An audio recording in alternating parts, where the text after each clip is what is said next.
தஞ்சை மாவட்டம் கும்பகோணத்தில் மகாமகம் திருவிழா 12 ஆண்டுகளுக்கு ஒருமுறை விமரிசையாக கொண்டாடப்பட்டு வருகிறது.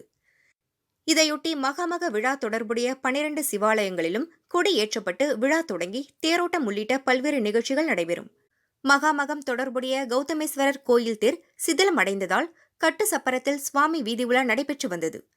தற்போது அறநிலைத்துறை சார்பில் 27,50,000 ரூபாய் மதிப்பில் 21 டன் எடையில் 11.5 அடி உயரத்திற்கு கலை நயமிக்க சிற்பங்களுடன் புதிய தேர் வடிவமைக்கப்பட்டது.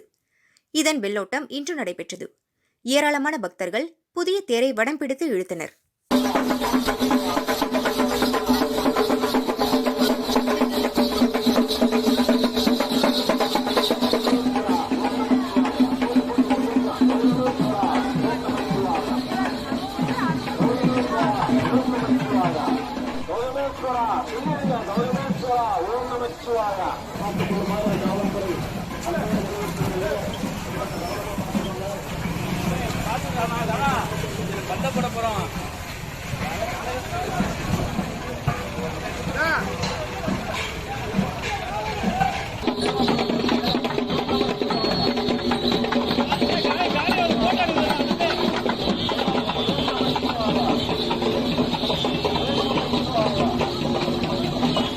நமச்சிவாய நாகத்தால் வகை ஓம் நமச்சிவாய ஓம் நமச்சிவாய ஓம்